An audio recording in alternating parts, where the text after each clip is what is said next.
Boa tarde aos amigos da TV 247. Rapidamente aqui descendo da entrevista com o embaixador Celso Amorim para o nosso programa Léo ao Quadrado. Tudo bem, Léo? Léo, você está sem som, Léo. Você está sem som. Leonardo Estopa, cadê você? Fala, Léo. Como é que estão as coisas por aí? Mais ou menos, né? Olha aqui, ó. Diz aqui a Marilene Souza. Eu estou inconformada. Aquela criatura odiosa é presidente. Bolsonaro recebeu o seu diploma, Léo. Diploma de presidente da República. Pois é, Léo, mas será que alguém esperava algo diferente? Pois é, realmente. É que é sempre chocante, né, Léo? A gente sempre fica chocado quando vê uma cena daquelas, né? O Bolsonaro recebendo, né, do Tribunal Superior Eleitoral um diploma de presidente eleito da República do Brasil, um país tão importante, tão relevante na cena internacional. E ele Você prestou atenção se... Fala, Léo. Você prestou atenção o que tinha no brasão do diploma? Porque vazaram para mim a ideia que o pessoal lá do design estava querendo fazer o brasão do diploma com aquela pontinha da mamadeira da campanha dele. No lugar de colocar o Ordem e Progresso, colocar a pontinha da mamadeira. Eu não sei se rolou isso. Entendi, não vi, Léo. Peraí, Fala aí, Léo, que eu tenho que resolver. Fala aí, fala qualquer coisa, Léo. Fala da O que eu tô querendo dizer é que naquele lugar onde normalmente nos diplomas ficavam Ordem e Progresso, aquele brasão da República, eles estavam pensando em trocar o brasão da República, Léo, e colocar a pontinha da mamadeira que elegeu o Bolsonaro, aquela mamadeira erótica, colocar aquela pontinha da mamadeira lá no brasão da República. O pessoal do design estava falando isso, eu não sei se eles fizeram. Aquela que você não pode falar. Surpresa para o Bolsonaro. Oi? Aquela que você não pode falar no nome, né? Eu não posso mais falar o nome. O patrão proibiu de falar o nome. Tá censurado, hein? A censura nem vem do Bolsonaro. Eu acho que ele se orgulha tanto daquilo que ele nem se sente ofendido com aquilo. Aquilo foi o tchan da campanha dele. Pois é, Léo. É o assunto mais importante do dia e a gente precisa falar sobre ele, né? Olha o áudio, fecha o microfone aí. Nesse discurso, ele falou que ele prometeu ser o presidente de todos os brasileiros, né? E também pediu um voto de confiança àqueles que não o apoiaram. Isso pode ser interpretado, Léo, como um pedido de paz, uma proposta de pacificação social no Brasil, porque, por exemplo, é muito diferente dos discursos que ele vinha tendo antes deste momento, né? Não teve gesto de arminha, não fez nenhuma brincadeira, bateu lá uma continência, tudo bem. Fez uma primeira saudação ao Fernando Collor, que estava na plateia, como ex-presidente que é, né? Mas falou, olha, serei o presidente de todos os brasileiros e peço o voto de confiança a quem não me apoiou. Como é que você vê essas declarações inicialmente, Léo?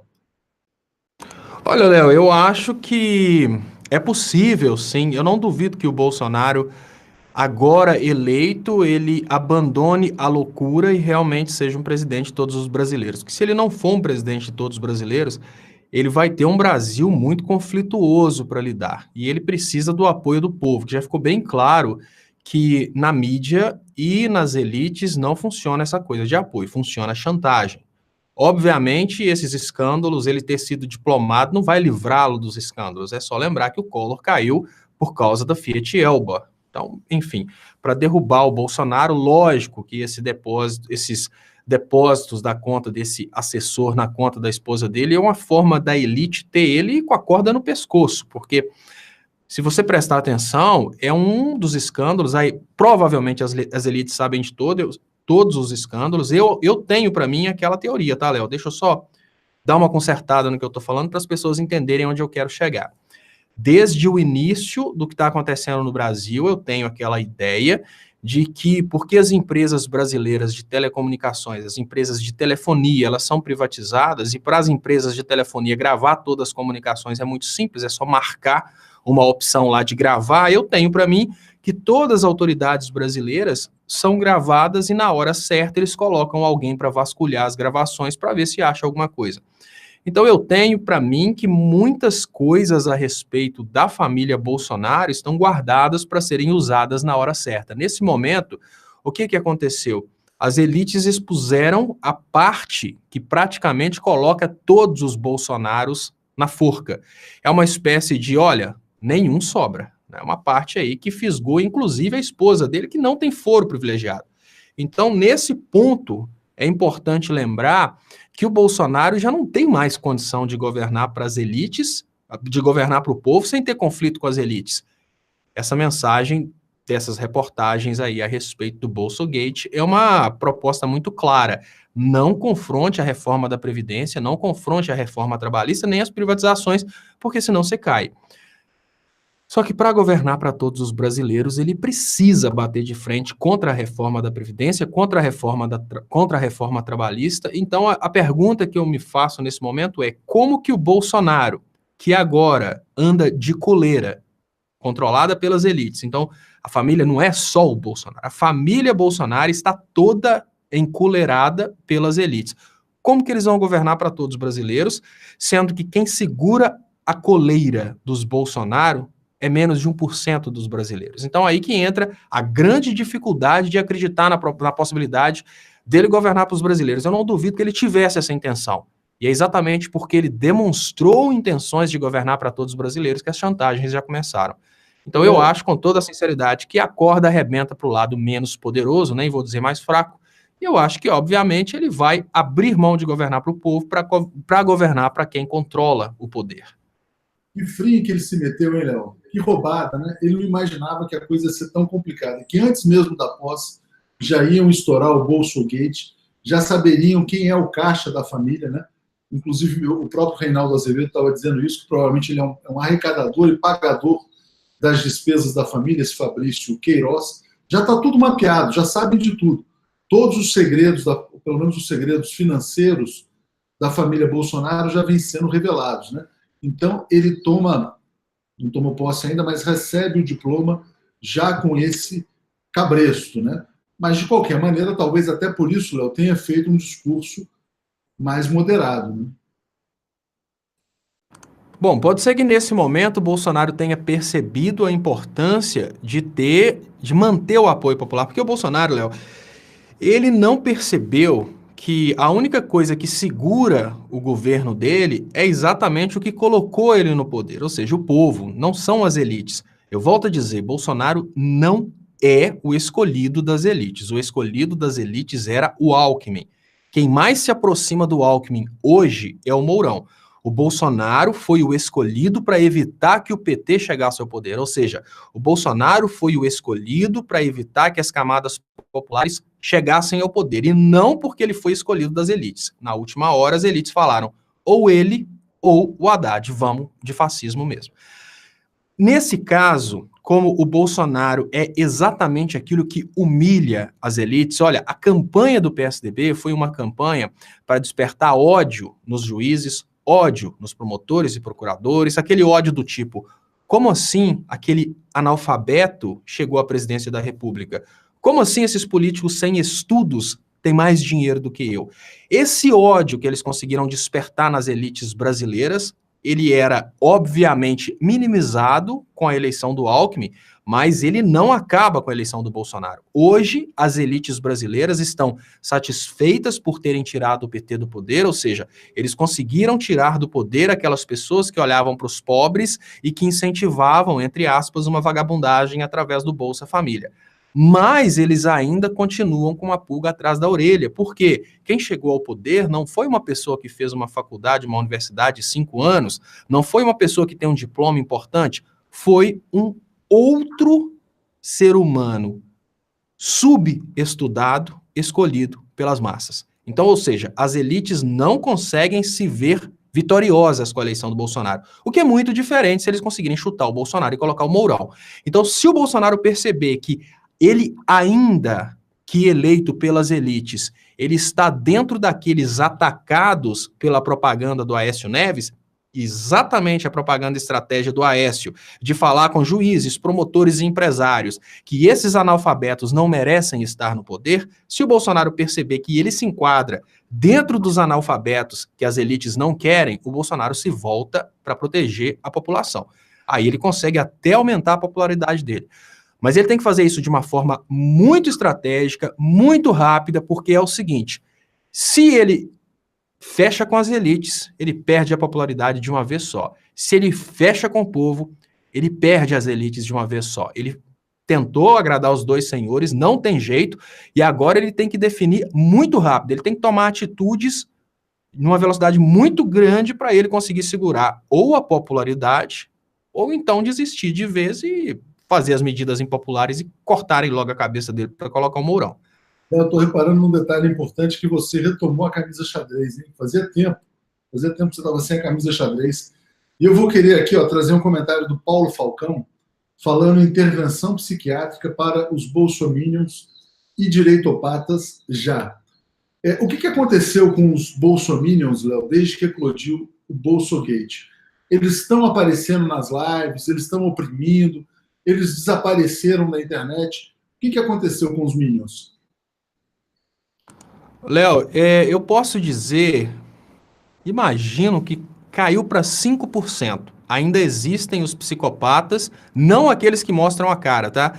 Aqueles que usam os fakes, né? Tem até um que é muito engraçadinho, ele usa uma foto preto e branco no meu canal, sei lá o que, Juliano, alguma coisa assim, que ele fica lá defendendo desesperadamente o Bolsonaro. Só que todas as pessoas de carne e osso que eu conheço, que foram eleitores ferrenhos do Bolsonaro, nesse momento não se manifestam. Eles estão postando coisas completamente diferentes. É até engraçado que o líder da campanha do Bolsonaro lá no interior, em Ponte Nova, que é aquele cara que se aproveitou da campanha para tentar ficar famosinho, desde que explodiu o Bolsogate, ele parou de falar do Bolsonaro. Antes ele falava, o Bolsonaro agora, o que vocês acham do mito Bolsonaro trabalhar na caixa preta do BNDES, abrir a caixa preta do BNDES? Era sempre essa palhaçada, né, baseada no Bolsonaro super honesto, procurando a corrupção. Aí de uma hora para outra estoura o Bolsogate, a conversa desse rapaz, que é dentro da cidade de Ponte Nova, por isso eu acompanho às vezes. Esse rapaz que era o defensor mais ferrenho do Bolsonaro, ele se voltou agora a assuntos diversos, cachorrinho, reclamar do preço da mensalidade da OAB, apesar de que ele não passou na prova. Agora ele mudou completamente o discurso dele. E assim, muitos dos que eu já acompanhava, ele era um dos únicos que ainda estava fazendo campanha do Bolsonaro. Depois da eleição do Bolsonaro, muitas pessoas simplesmente pararam. O que eu estou observando nesse momento é que hora eles vão esconder as fotos com a barrinha do Bolsonaro, que é a próxima etapa. Mas os defensores ferrenhos sumiram desde o início, caíram para pelo menos 50% desde o início, quando eles perceberam que fizeram merda.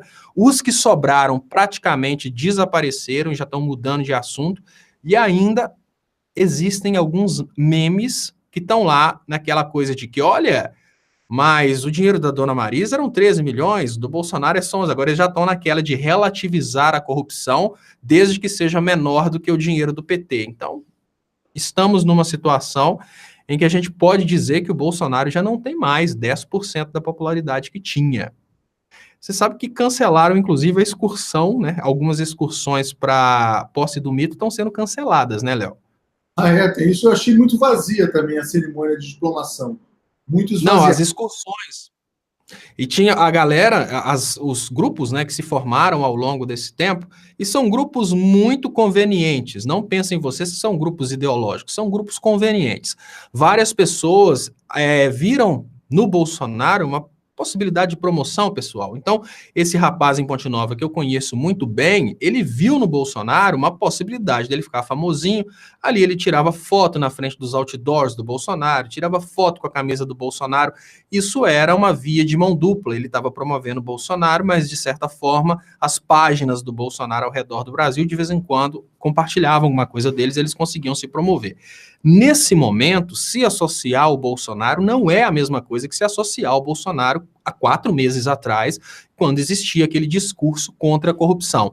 Então, aos poucos, os grupos estão começando a abandonar isso, e são grupos de conveniência. São grupos que conseguiam, através de canais do YouTube, fazer algum dinheiro com esse discurso antipetista.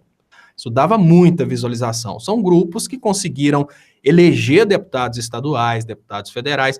Agora esses grupos já começam a se distanciar. Esses grupos estavam promovendo excursões para a Posse do Mito, e a gente já está vendo alguns cancelamentos aí das excursões para a Posse do Mito, ou seja, a vergonha bateu geral. Bateu a vergonha geral. O Ray está dizendo, Estopa não dê muitas ideias para o Bozo, mesmo que ele faça algo pelo povo, vai continuar corrupto. Nós não merecemos. A Lena Pacheco está dizendo que os seus parentes crentes desapareceram, né? Os parentes que votaram. O Noblar, ele fez uma enquete engraçada, que era o seguinte: em quem você votou na eleição passada? Tinha assim, Haddad, Bolsonaro e esqueci, não me lembro mais, né? Tem muita gente que já deve ter esquecido em quem votou. Outra coisa curiosa, Léo, um comentarista, um colunista chamado Josias de Souza, disse que o Bolsonaro agora transformou o PT no boi da cara preta. Então, a sociedade brasileira está muito infantilizada, né? Foi infantilizada nesse processo eleitoral. E aí, o que diz o Bolsonaro? Olha, gente, se vocês não me ajudarem a fazer com que dê certo, o PT volta, como se o PT fosse o boi da cara preta que vai pegar a sociedade brasileira. É muita infantilização, né, Léo? Tem muito trabalho pela frente até o Brasil despertar desse pesadelo, né? Léo, não esquece o seu botão de áudio. O som, esqueci do som. O mais importante quando a gente pensa nesse trabalho é o sincronismo para trabalhar nesse sentido, porque não adianta agora a gente pensar que as pessoas compreendem as coisas como nós compreendemos. A gente tem que ter inteligência o suficiente para admitir que nem todas as pessoas têm o mesmo nível de inteligência. Então, coisas que parecem muito óbvias para a gente, às vezes, para aquelas pessoas mais humildes, não são tão óbvias assim. Léo, deixa eu te contar uma história que aconteceu comigo ontem. E essa história foi muito reveladora. Essa experiência que eu estou tendo aqui na casa da minha sogra é uma experiência muito reveladora, porque a minha sogra ela tem uma dificuldadezinha de audição, uma dificuldade de leitura por causa da vista. Ela é alfabetizada, mas ela tem um problema de vista muito grande. E ela estava vendo ontem um meme. É o meme que fizeram com uma fila de pessoas procurando emprego, que não tem absolutamente nada a ver com isso, mas eles fizeram um meme escrito: pessoas procurando emprego de motorista com a família Bolsonaro. E ela vendo aquele meme, ela mostrou aquilo da seguinte forma: olha quantas pessoas estão tentando arrumar emprego como motorista do Bolsonaro. Era só um meme, uma brincadeira, que a gente obviamente sabe que é uma brincadeira, mas para ela, aquilo é verdade.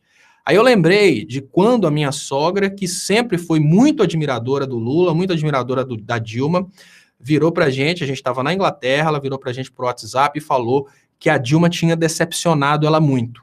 Aí eu perguntei, mas por que a Dilma te decepcionou?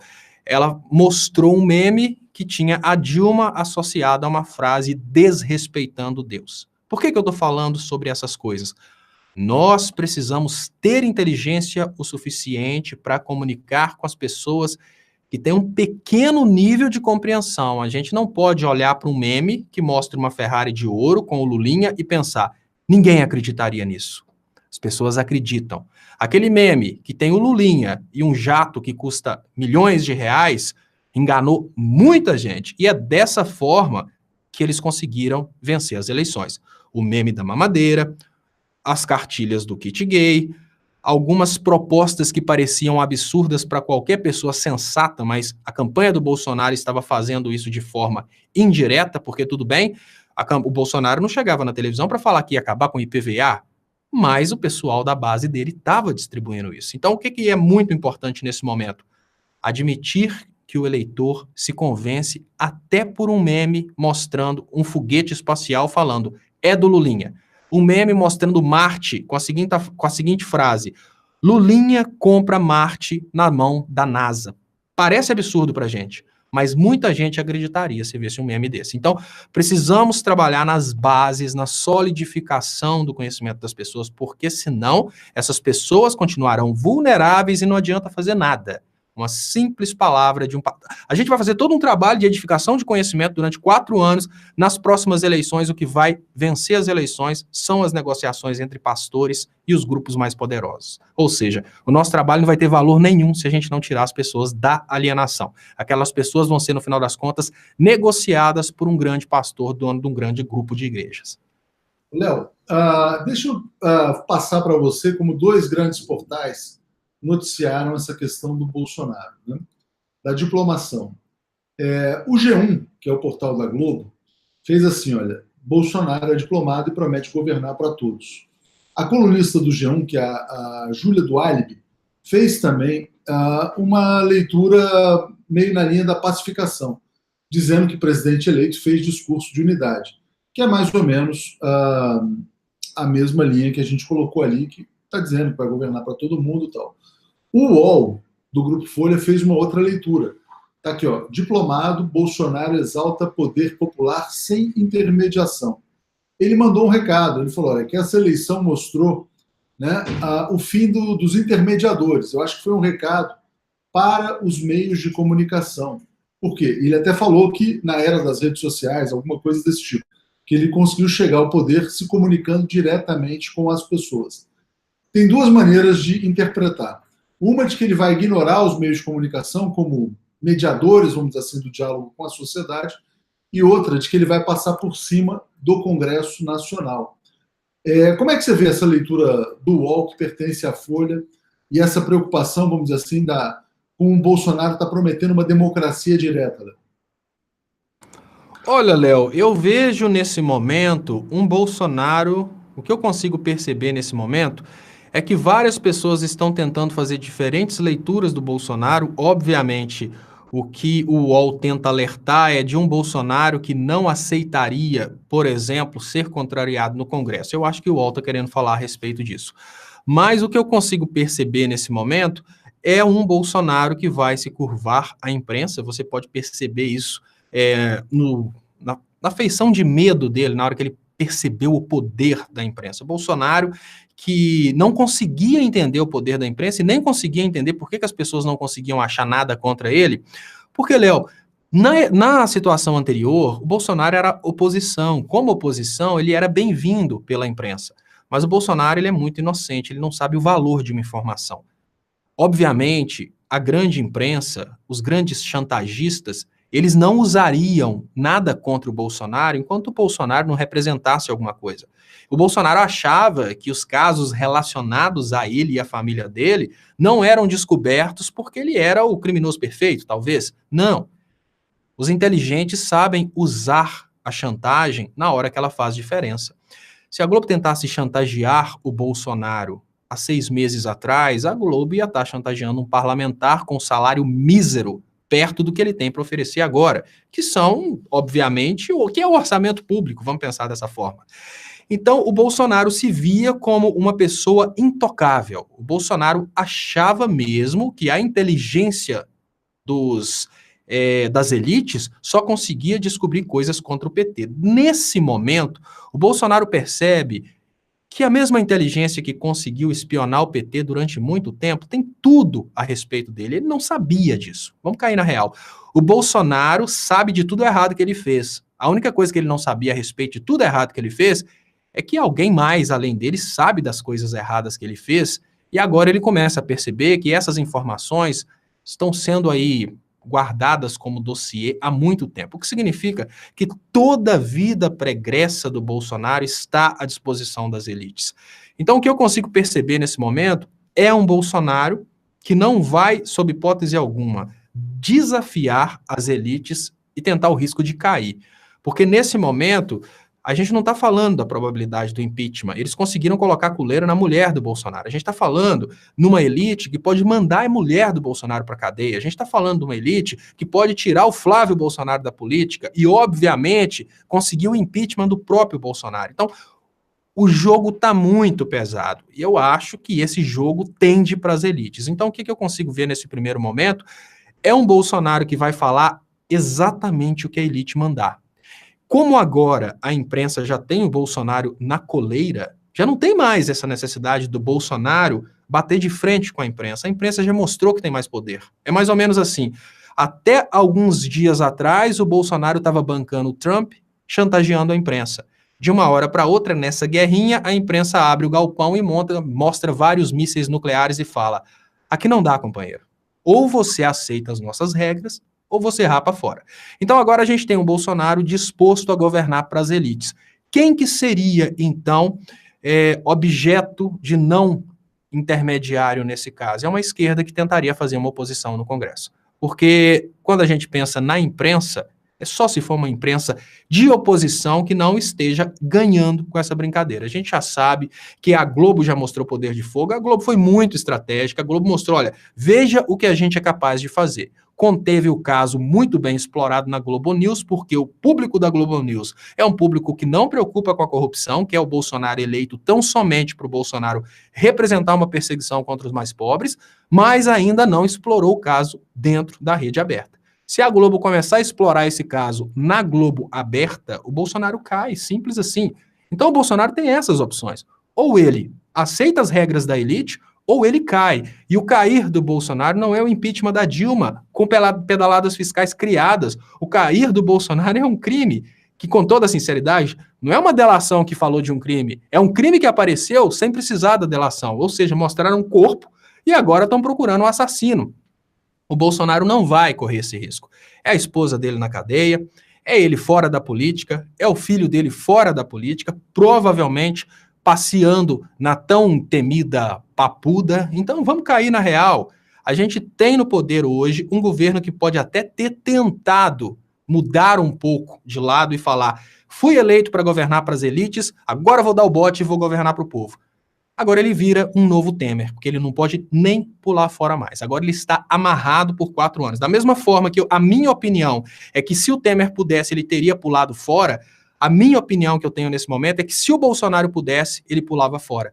Só que agora, Léo, ele não pula fora, é uma coleira com cadeados grandes. Se ele pula fora da presidência, ele cai na papuda. E olha como o Temer foi controlado, né? Tem lá a investigação contra ele, denúncia, mais uma denúncia, mas também não derruba, não tem processo no Congresso. Enfim, fica toda aquela questão. Garabini está dizendo, a família 171, motorista e os irmãos Bozotralhas. Abração a todos. Ô, Léo, nesse cenário que você traça, como é que você acha que vai ser o jogo do Moro? Que o Moro hoje deu uma entrevista e disse, não cabe ao ministro da Justiça ficar se posicionando sobre casos concretos. Mas também falou que isso aí tem que ser apurado. Falou, o presidente eleito já deu suas explicações, mas tem que ver as outras explicações. O Mourão também cobrou explicação. Você acha que o Moro ele está protegendo o Bolsonaro ou ele vai também deixar esse caso aí em banho-maria? Olha, Léo, agora a situação do Moro está bem complexa, porque o Moro não é mais juiz. O Moro depende do governo Bolsonaro para ele continuar existindo na política. E a gente precisa admitir que o Moro é o PSDB dentro do governo Bolsonaro. Então, enquanto o Moro estiver no governo Bolsonaro, o Bolsonaro tem uma conexão forte com as elites. O Moro é uma espécie de braço das elites dentro do governo Bolsonaro. Os dois se protegem, obviamente, e o Moro não precisa falar muita coisa. O que eles precisam fazer nesse momento não é se manifestar sobre o fato. O que eles precisam fazer nesse momento é aceitar as ordens das elites. Simples assim. A gente vive uma situação hoje em que, com toda sinceridade, para que o Moro vai falar alguma coisa? É só o Moro virar para o Bolsonaro e falar, ô bobo, aceita a reforma da Previdência, aceita a reforma trabalhista, deixa para lá essa coisa aí de direito ambiental, deixa acabar tudo, deixa essa elite desmatar, deixa a coisa rolar conforme eles mandam, que é exatamente o que Temer fez. O Temer não se opôs a uma ordem das elites, e obviamente por causa dos processos. A gente tem um Bolsonaro que durante 4 anos de governo não vai se opor a uma ordem das elites, porque ele está encoleirado ainda antes da posse. O Temer, obviamente, ele entrou encoleirado, a gente teve um ano de governo de resistência da Dilma, depois o Temer entrou, já executando toda a pauta das elites, a gente tem agora um Bolsonaro na coleira para executar todas as pautas da elite. Então, a corrida contra o tempo agora não é para derrubar o Bolsonaro. A corrida contra o tempo, nossa, é para mostrar ao povo que isso está acontecendo. Porque com vias judiciais a gente não vai conseguir resolver nada, através de processos, de mostra isso, recursos, não. A gente não vai resolver nada desse jeito. A única forma da gente resolver alguma coisa na política brasileira é o povo entender que isso está acontecendo. O povo entender que a gente não tem um presidente, a gente tem um fantoche que agora não governa pelo povo, ele governa para não ir preso. Assim como o Temer governou para não ir preso. Ou seja, a gente tem aquilo que eu falei durante todo o tempo dos vídeos que eu fiz. Um Bolsonaro, se fosse eleito, seria um neo-Temer. A gente tem no poder um neo-Temer que eu prometi. Você acha que o povo brasileiro tem noção da força que tem? Você acha que, assim, por exemplo, imagina um rebanho bovino. está lá preso num curral. Você acha que os bois e as vacas sabem que são muito mais fortes que os seres humanos ou só se deixam aprisionar porque não têm consciência da própria força? Olha, Léo, o que eu vejo hoje é que o povo tem consciência da força que tem, mas não tem muita esperança, porque o povo vê a classe política como uma classe política igual. O que eles vão pensar hoje? O que a gente pode esperar da sociedade? Ah, mas se não fosse o Bolsonaro, seria o Haddad, daria na mesma. Essa é a percepção social. Só que a gente precisa levar para o povo que existe uma diferença muito grande. Quando a gente pensa, não que a gente não deva dar valor ao assunto corrupção, mas a gente tem que tirar essa cortina de avaliar a política através da corrupção e mostrar quais são as políticas por detrás das políticas. Porque se as pessoas estiverem observando todos os eventos políticos e tentando achar naqueles eventos políticos somente a corrupção, as pessoas vão ficar nessa de, não, mas todo mundo é corrupto. Não, peraí. Vamos esquecer o assunto corrupção, não que isso não tenha valor, mas vamos esquecer esse assunto e vamos olhar o resto.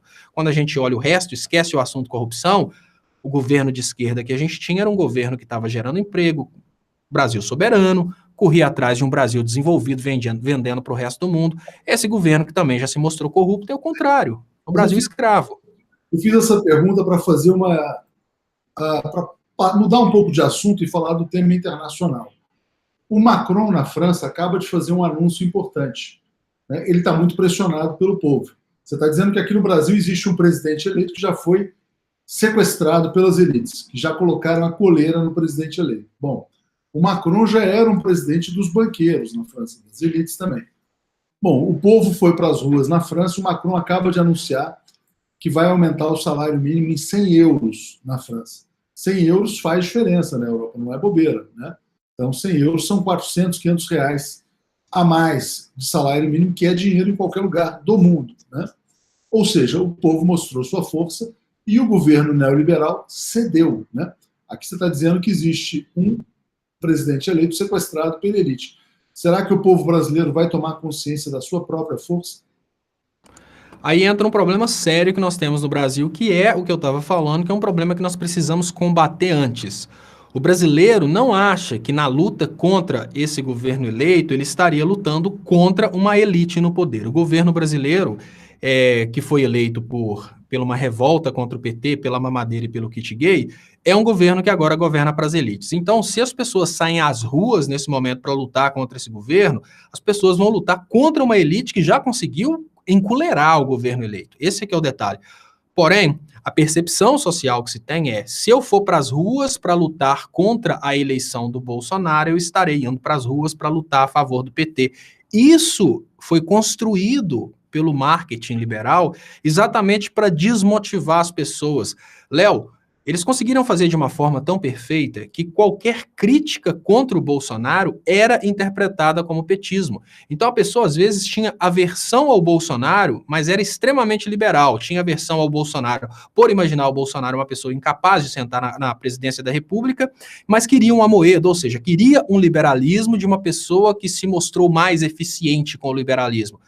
Essa pessoa que queria o Amoedo também era chamada de petista, porque foi criada uma ideia no Brasil de que ou você é Bolsonaro ou você é petista. Então, o que a gente precisa desconstruir antes? Olha, você não é obrigado a gostar de um determinado político, mas você tem que concordar que a política que mais te representa é a política trazida por aquele político. Então, é mais ou menos assim, olha, com toda sinceridade, você tem que escolher se você vai comprar para você tomar um picolé de uva ou um picolé de abacaxi. Suponhamos que você odeia o abacaxi.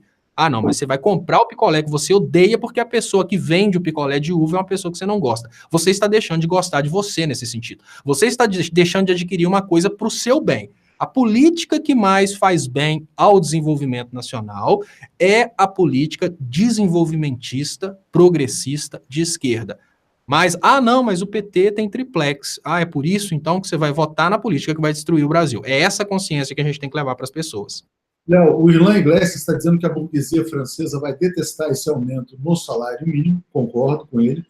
Né? Daqui a pouco o Macron vai começar a ser chamado de comunista lá na França, porque cedeu aos coletes amarelos. Né? Vou ler um comentário aqui da Marisa Gomes dizendo que ontem conversou com uma bolsominion. Ela só falava do Lula, Lula, Lula, Lula, Lula, E ela a informou que agora saíram os podres do Bolsonaro. Ela não sabia de nada, esse povo é desinformado. A Sofia traz uma questão muito importante. Léo, considerando a diplomação, como vocês avaliam as investigações do dinheiro do motorista e do Bolso Filho? Ela cessa. Não cessa para o Bolso Filho, mas cessa para o Bolso Pai. O Bolso Pai só pode ser punido a partir de agora por crimes cometidos no exercício da presidência. Essa é uma consequência. A outra consequência, Léo, é que qualquer coisa que aconteça com o Bolsonaro, né, quem toma posse é o Mourão. O Mourão o substitui, porque o Mourão também está diplomado como vice-presidente. Então, a situação do Bolsonaro se torna ainda mais frágil. Mesmo que ele não possa ser investigado pelo Fabrício Queiroz, que é anterior ao mandato, né, se ele andar fora da linha, o Mourão já está pronto para assumir também. Exatamente. Olha, o que é o detalhe? Só para fazer, por exemplo, se o Bolsonaro renunciasse ontem, dizendo o seguinte, pô, não quero aceitar essa coleira, vou renunciar, não quero mais saber, quem virava presidente era o Haddad, que foi o segundo colocado. Hoje, né, se ele renuncia, se ele desiste, já é o Mourão. Sim, Léo, mas o detalhe agora é o seguinte, claro, a gente precisa levar em conta esse fato, né, de que os crimes cometidos antes da diplomação, eles vão ser pausados, existe isso sim, obviamente, mas aí a pergunta que eu faço nesse momento é muito simples. E a primeira-dama? A coleira é muito forte. A coleira não é uma coleira que pegou apenas o Bolsonaro. Essa foi... Léo, quem tem acesso a essa informação e quem soltou essa informação sabe de todas. Ou seja, toda a vida pregressa da família Bolsonaro está à disposição do chantagista. Essa é uma informação que consegue derrubar a família Bolsonaro, queira os bolsonaros ou não. Eles poderiam ter falado da lista de Furnas. Não, eles falaram de uma que envolve a esposa do Bolsonaro, que envolve o Flávio Bolsonaro, e que mostra o esquema que não pode ser, digamos que, desconectado da palavra corrupção. Isso mostra que as elites têm um poder de fogo muito grande. Então, por mais que o Bolsonaro tente usar essa prerrogativa de ficar blindado, não dá, o dinheiro foi na conta da esposa dele. Então a coisa começa a pegar de um certo ponto em que, olha, tudo bem, a gente tem aí o Bolsonaro, o vice Mourão, estão diplomados, a gente ainda tem a possibilidade da cassação de chapa, eles estão completamente encaracolados por uma elite brasileira. Eles estão chantageados pelo Poder Judiciário, porque a chapa pode cair assim que o STF quiser, assim que o TSE quiser, pelo simples motivo de que a eleição foi toda irregular. Então, é mais ou menos assim, vamos aproveitar que o inimigo do nosso inimigo ganhou. Pensa assim o Poder Judiciário. O nosso amigo não teve chance, ele ficou no primeiro turno, mas o inimigo do nosso inimigo ganhou. Enquanto tiver lá o inimigo do nosso inimigo e a gente tiver uma coleira segurando o pescoço dele, ele fica porque ele é inimigo do nosso inimigo. Mas se ele pisar na bola, a gente puxa o tapete com esse processinho que a gente tem aqui. Agora, as elites com essa outra chantagem. Não sobra nada para o povo. A resposta do que está acontecendo hoje nessa presidência do Bolsonaro é muito simples. Não sobra o mínimo espaço para o Bolsonaro fazer a mínima coisa para quem votou nele. É simples assim. Ele tem dívidas com todas as camadas das elites e não sobrou a mínima possibilidade dele governar para o povo. É coleira para todo lado. A Liana e a Sônia estão trazendo uma péssima notícia aqui, que o TRF3 cassou a liminar que impedia a entrega da Embraer à Boeing. Mas isso era previsível, né, Léo? Era uma... imaginar que o poder que você chama de poder aiciário fosse manter a Embraer brasileira era demais, né? Eu não esperava, obviamente, que essa liminar durasse muito. Essa liminar foi uma liminar para chamar a atenção e ser cassada. Obviamente, estamos vivendo... A gente precisa cair na real. Estamos vivendo um governo liberal no Brasil. Não é através do ataque contra o Bolsonaro que a gente vai conseguir mudar as coisas. O Bolsonaro é o presidente eleito e agora diplomado. Tirar o Bolsonaro coloca o Mourão. A gente estaria tirando uma pessoa completamente sem noção do que está acontecendo para colocar uma pessoa que tem plena consciência do que está acontecendo. De certa forma, é bom. Por que é bom? É bom porque o Mourão tem menos coleiras. Significa que o Mourão pode desafiar o poder. Ele tem menos coleiras. Mas o grande detalhe é que não está nas mãos do Bolsonaro renunciar. Quando a coleira pega, a coleira não dá opção para o presidente sair fora. A resposta que ele tem é muito simples. Se você sair e parar de obedecer, vide Temer. Se você sair e parar de obedecer, tem processinho te esperando. Então, a coisa é muito simples. Bolsonaro agora vai ficar 4 anos governando para as elites, governando para a imprensa, governando para os tribunais superiores, porque ele tem coleira esticada para todo lado. E sabe uma coisa que eu falei, Léo? E hoje fica bem claro, a maior vítima dessa eleição é o Bolsonaro. Ele não tem noção do que ele fez para ele. Agora o Bolsonaro vai pedir, eu te falo com toda a sinceridade, parece exagero, agora o Bolsonaro vai pedir todos os dias para morrer, porque ele conseguiu entrar na presidência de uma forma que nenhum presidente do Brasil entrou antes, nem o Collor entrou numa presidência tão chantageado. Antes mesmo dele tomar o poder, ele já chega na presidência com a família toda encolerada e com processos suficientes para enjaular muita gente da família dele, para destruir a reputação, para tomar patrimônio. Ele entra na presidência achando que vai ser o melhor presidente do Brasil e pode sair preso e pobre.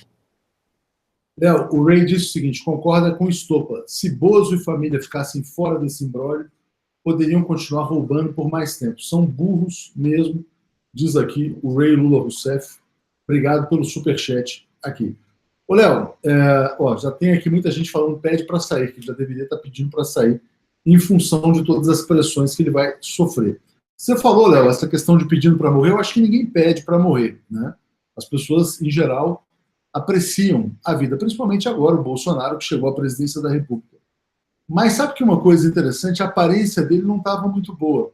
Ele não estava demonstrando aquela emoção de ter chegado lá, tinha uma certa apreensão, uma tensão na fala dele, ele tem dificuldade em falar, em se expressar. Né? Muitas pessoas atacavam o Lula, diziam, o Lula é analfabeto. Então, o Lula fez um discurso, quando foi diplomado, emocionante. O Lula falou o seguinte, olha, nunca tive a oportunidade de ir a uma universidade e o primeiro diploma que eu recebo é o diploma de presidente da República. E o Lula chorou ao falar essa frase. A Dilma foi muito atacada também pela maneira de se expressar.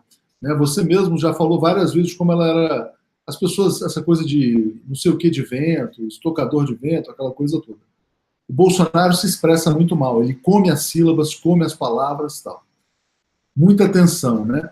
E do ponto de vista físico, né, a aparência dele não é boa. Não sou médico, não sou nada, mas a impressão que passa é que ele ainda está passando por um tratamento de saúde bastante delicado, Léo. Sim, olha, eu vou fazer um parênteses aqui para contar para as pessoas sobre a parte do poder que as pessoas não conseguem conhecer, trazendo um conto dentro da série The Crown, que foi feita sobre a monarquia da Inglaterra. Na série The Crown, me parece que é o irmão do George, ele seria o presidente da Inglaterra. E porque ele decidiu casar com uma pessoa que não era da nobreza, seria o presidente, não o rei, seria o rei. Porque ele decidiu casar com uma pessoa da nobreza, ele automaticamente perdeu o trono, mudou para os Estados Unidos e o George, ele foi o coroado rei, né, que seria o segundo filho. A esposa do George, ela é inimiga mortal desse mais velho, porque por ter tido que ser rei, o George não pôde ter família, ou seja, a família perdeu o George para o trono. Eu estou tentando explicar aqui, porque normalmente as pessoas costumam imaginar que o poder é a coisa mais maravilhosa do mundo. E tem aquela frase interessantíssima que fala assim, poder, loucos o cobiçam, sábios o ignoram. O Bolsonaro não tinha noção do que esse ego resolveria na vida dele. O que o Bolsonaro fez? Olha, uma pessoa que está no conforto de viver como parlamentar sem fazer absolutamente nada, vamos cair na real, são 28 anos ganhando um salário gigantesco, sem ter feito absolutamente nada, simplesmente fazendo discursos com frases de efeito, ele entra numa piração de assumir a presidência da República e de uma hora para outra ele toma a responsabilidade de controlar o orçamento público. Ele toma uma responsabilidade de controlar a decisão a respeito das privatizações. Ou seja, o Bolsonaro pegou para ele um conflito tão grande que derrubou uma presidência da República. Né? Tá cara de o Bolsonaro tá com cara de destruído. Léo, você já parou para imaginar a peteca que um cara que já estava há 28 anos mamando na política, sem precisar disso, por ego, ele toma para ele um Brasil numa extrema confusão, que quer privatizar a Embraer, que quer privatizar a Petrobras, que quer vender o resto do pré-sal. Esse cara pegou a maior bomba para ele segurar e ela vai estourar. Esse Bolsonaro que a gente conhece hoje, que já está, obviamente, muito mais velho que um Bolsonaro de 3 meses atrás, se ele durar 4 anos, ele chega no final desse mandato, 20 anos mais velho, acabado, destruído e totalmente chantageado, com a reputação completamente aniquilada. A família Bolsonaro fez a pior coisa que ela podia fazer. O Bolsonaro vai viver momentos bem mais pesados que os momentos do Collor. Porque durante o Collor, as elites perceberam que não fazia sentido impeachment. Tiraram o Collor, entrou o Itamar, e o Itamar também não quis ser capacho das elites. As elites perceberam, através do impeachment do Collor, que no lugar de fazer um impeachment e tirar a pessoa, é melhor ir triturando aquela pessoa, fazendo aquela pessoa sangrar na presidência como escravo das elites. A prova disso é o Temer. O Bolsonaro está aí para isso. Ele vai passar por isso. E ele pediu isso. Digamos que a maior vítima do governo Bolsonaro é, em primeiro lugar, a família Bolsonaro e, em segundo lugar, o eleitor do Bolsonaro. Depois vem o resto. Pois é, Léo. Agora, apesar de tudo, muitas pessoas se deprimiram, né, ao assistir a diplomação. É o que está dizendo a Laurita. A gente fez a transmissão, né, com comentários da Gisele, da Daiane e do De Luca, né? A própria Gisele falou lá, por dureza a gente está tendo que comentar essa sensação, mas é uma realidade, né? Como você falou, não se poderia imaginar nada diferente, né? O Brasil foi capaz de eleger aquele que talvez fosse o menos qualificado dos seus parlamentares como presidente da República, né? Um dia, quando o Brasil for fazer a sua própria autoanálise, né, vai ter que refletir por que se fez isso com uma nação, né? Muito triste o que aconteceu no dia de hoje, mas, de toda maneira, o discurso também não foi dos piores, não, Léo. Temos que fazer esse reconhecimento. Sim, o detalhe, Léo, é que esse moço que fez um discurso hoje na diplomação, há poucos dias atrás, ele fazia o discurso com uma frase, me chama de corrupto, porra. E agora encontraram aí as corrupções da família dele. Ou seja, o discurso é bem... Isso ele já não fala mais. Ele falou no fim de semana, Léo, olha, se eu tiver feito alguma coisa errada, eu acerto as contas com o imposto de renda. Pega muito mal para alguém que falava, me chama de corrupto, porra, né? Agora está dizendo, provavelmente ele vai ter que corrigir a declaração de imposto de renda, Léo. Ele vai ter que dizer que fez um empréstimo que provavelmente não fez. Né? Não tem nenhum empréstimo. Para que ele faria um empréstimo para o cara? Né? O cara que tinha lá, que movimentou 1 milhão e tanto. Então, aí ele vai se enrolar ainda mais.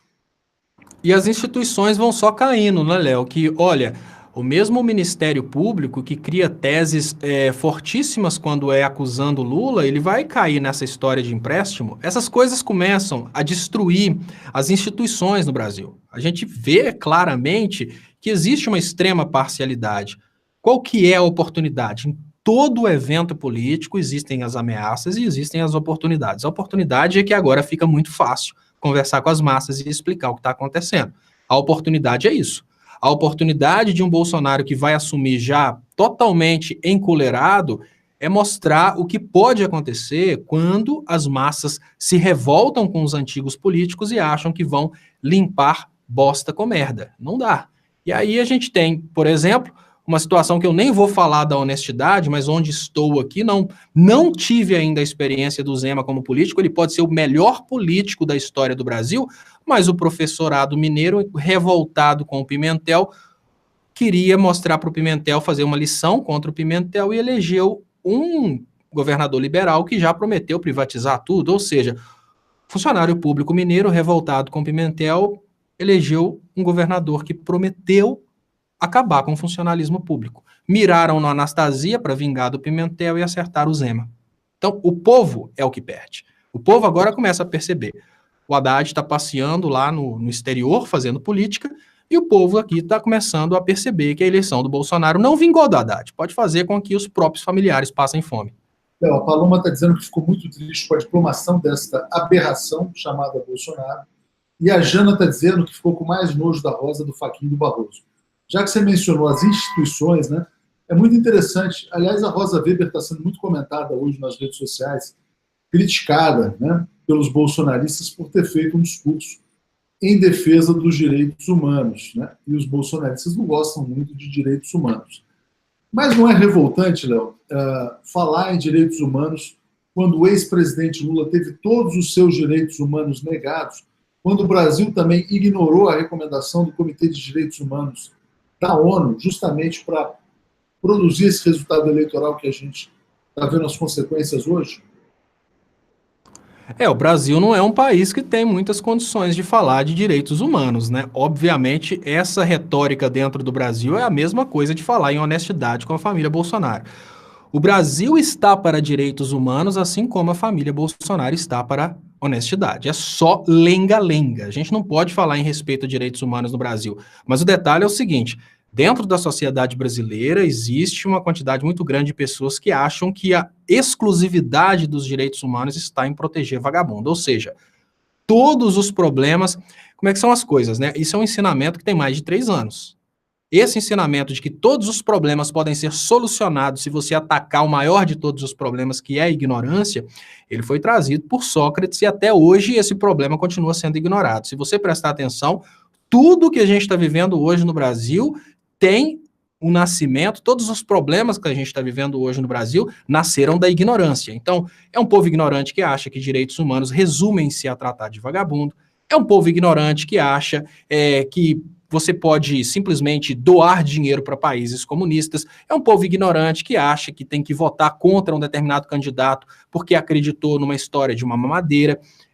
Todos os problemas que a gente está vivendo hoje podem ser conectados à ignorância. Aí entra aquela oportunidade. A gente vai trabalhar para diminuir a ignorância, ou será que a gente vai continuar na teimosia, achando que os ignorantes precisam continuar ignorantes e que a gente vai conseguir convencê-los a votar em determinados candidatos que a gente concorda? Eu acho que a única forma de livrar o Brasil do que o Brasil está vivendo hoje é nós admitirmos que nós não temos capacidade de falar com ignorantes e transformar as pessoas ignorantes em pessoas inteligentes, pessoas bem sabidas das coisas. Ou seja, enquanto eles forem ignorantes, nós não temos condições de conversar com eles. Quem vai conversar com eles é quem fala de comunismo, de mamadeira, de kit gay. Se nós conseguirmos promover o conhecimento da maioria da população brasileira a ponto que eles entendam o que está acontecendo, obviamente fica bem mais difícil uma pessoa chegar com uma conversinha de que tem que votar no Bolsonaro, senão o comunismo vai tomar o Brasil, e conseguir o voto desse cara para agora colocar um presidente no cabresto trabalhando para as elites, trabalhando para as multinacionais. Ou seja, trabalho de muito longo prazo, né, Léo? De muito longo prazo, para fazer com que o Brasil saia deste atoleiro. Eu queria trazer uma notícia econômica, Léo. Hoje, os mercados financeiros desabaram. Bolsa caindo 2,5%, né? O dólar subindo bastante, já chegando perto dos R$4. O euro chegando perto de 4,50. Então, aquela historinha para boi dormir de que o Bolsonaro ia trazer a confiança, papo furado. O mundo está piorando muito, né? A situação econômica internacional. Muita pressão, revoltas eclodindo por vários países do mundo. O mundo está nervoso, Léo. A grande questão é, será que o Bolsonaro, né, uma figura que não inspira muita confiança do ponto de vista intelectual, vai ter a destreza para conduzir o Brasil nesse cenário? Né? Porque o Lula, por exemplo, saiu muito bem da crise financeira de 2008. O que estão dizendo é que vem uma crise muito mais aguda e mais profunda do que a de 2008, Léo.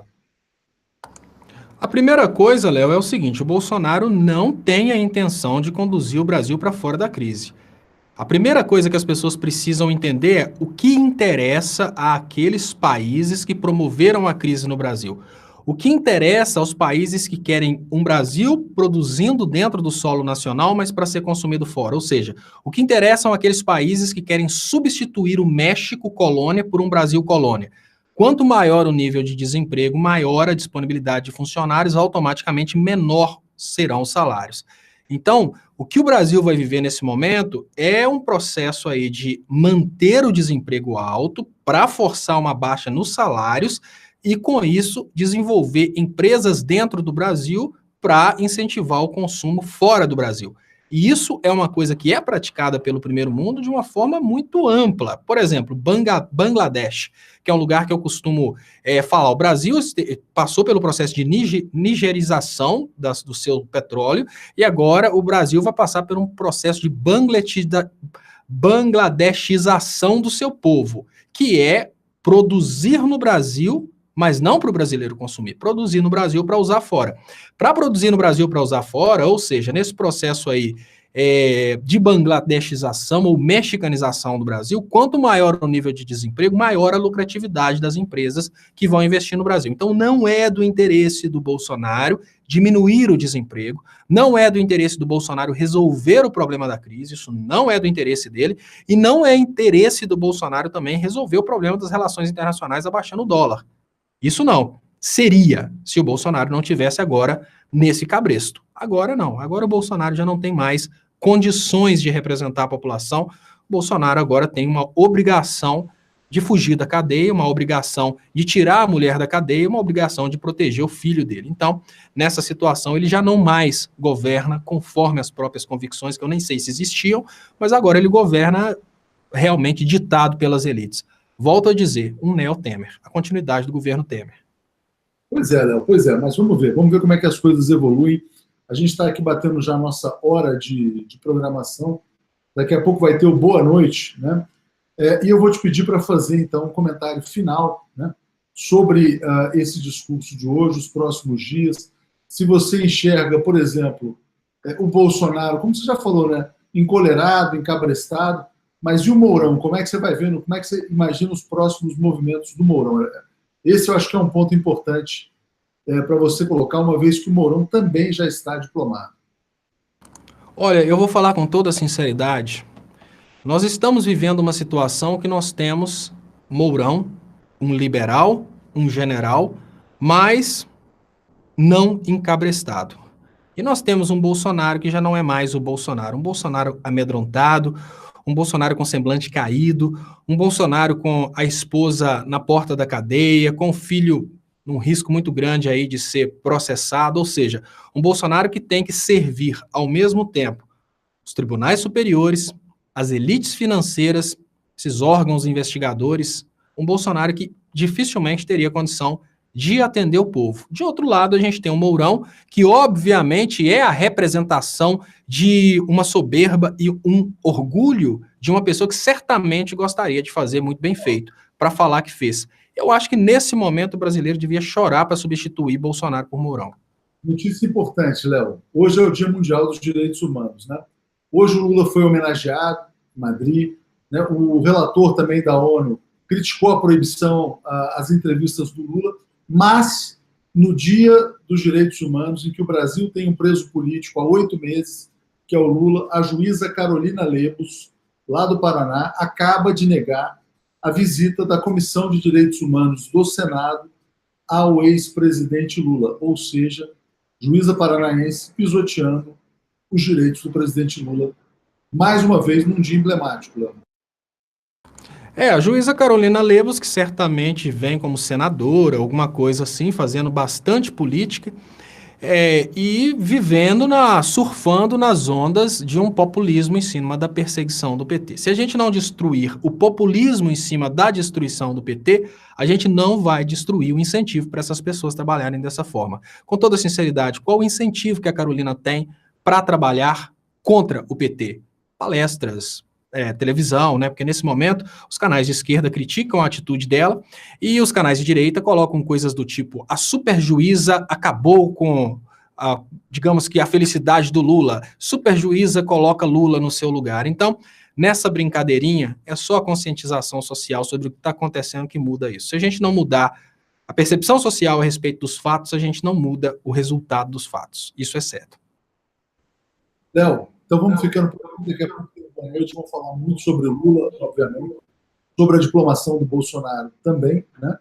Peço apoio às assinaturas, brasil247.com/apoio, também a que se tornem membros do canal e quem puder, evidentemente, também conhecer o projeto Jornalistas pela Democracia, que é brasil247.com/ democracia. E 10h30, o Léo ao quadrado. O Léo, 10h30, né, Léo? Isso, Léo. Eu volto 10h30 da noite com o programa Léo Estopa ao vivo. Eu queria agradecer vocês e lembrar que é muito importante que vocês se inscrevam nos nossos canais. Quem estiver assistindo não foi inscrito e principalmente você que puder convidar pessoas para se inscreverem. Lembrem-se, esse é o momento de convidar pessoas, porque nesse momento as pessoas estão percebendo que foram feitas de bobas e talvez elas decidam procurar informações um pouco diferentes daquelas informações que eles tinham antes. Talvez agora eles acreditem que aquele cara lá não é tão honesto assim e talvez eles queiram saber alguma coisa a respeito dele. Então, não, Léo, foi mandado pela Rosiane dizendo o sumiço dos bolsominions. O sumiço dos bolsominions abre uma faísca de esperança, segundo ela colocou. É isso aí. Então, muito obrigado, pessoal, e até mais logo. Tchau, Léo. E a Rosimara, peraí, Léo, só Rosimara Ambrosio, sem vocês esse dia seria muito pior. Então, muito obrigado e até daqui a pouquinho no Boa Noite 247, conduzido pela Gisele Federici. Eu só queria fazer um anúncio, pessoal, que hoje quem vai estar no Boa Noite comigo vai ser o Alex Onick e o Aquiles Lins, editor aqui do 247. Fala, Estopa, tudo bem? É só isso, só fazer esse anúncio. Oi, Gisele, tá joia?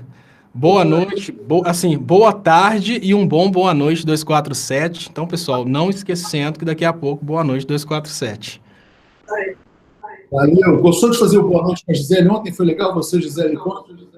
Gostei, Léo. Um dia ainda eu quero falar no programa Léo ao Quadrado como que foi que você me convidou para fazer o Boa Noite 247 com a Gisele. Um dia ainda eu vou mostrar, mas deixa para outro dia. Tá bom, não sabia. Beleza. Depois você me conta. Mas eu contei para a Gisele. Valeu. Valeu, pessoal. Até mais. Valeu.